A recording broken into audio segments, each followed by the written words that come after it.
Conditions. ഇപ്പൊ എന്താ കാശില്ലാത്തതെന്ന് അറിയോ? നിങ്ങൾക്ക് 9 നിയമങ്ങൾ അറിയില്ല, 13 കണ്ടീഷൻസും അറിയില്ല. ഇതറിയാതെ നമ്മൾ എന്ത് ചെയ്തിട്ട് എന്താ കാര്യം?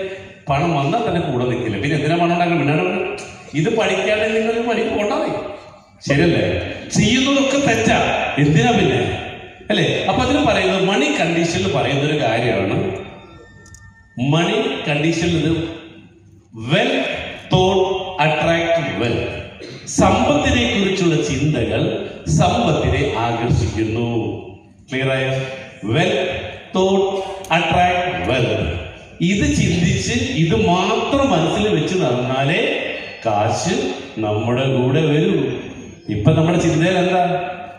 അയ്യോ, പലിശക്കാരൻ വിളിക്കുന്നു, ബാങ്കുകാരൻ വിളിക്കുന്നു, എന്ത് ചെയ്യും? അയ്യോ, ആരോട് ചോദിക്കും? കടം ചോദിക്കണോ? മറ്റേത് പറയണം. നോ നോ നോ, എന്ത് ചെയ്യാൻ പാടില്ല?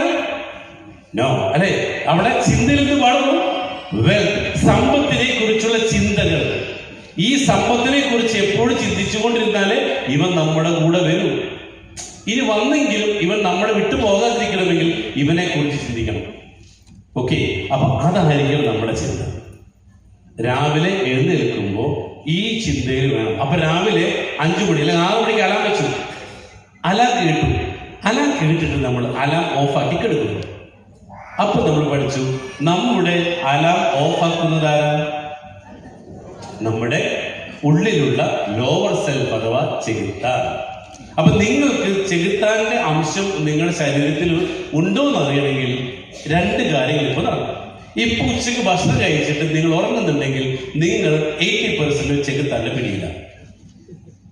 എങ്ങാനും കണ്ണൊന്ന് മറിഞ്ഞു പോയാ കമ്പി കുത്തി കയറ്റി വെച്ചു. അല്ലെങ്കിൽ എന്താ നിങ്ങള്? കാരണം ഞാനിവിടെ മുകളിൽ കയറുന്നത് ഹൈ പവറിൽ സംസാരിക്കാം.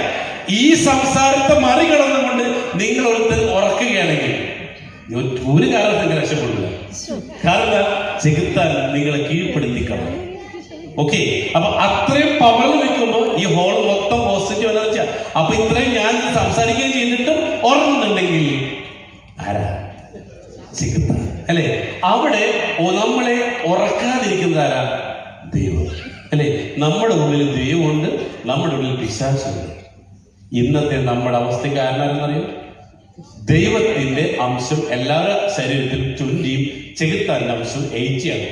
ഇതിന്റെ അംശം കുറക്കുന്നതിനനുസരിച്ച് പണം നമ്മിലേക്ക് ഒഴുകി വരും.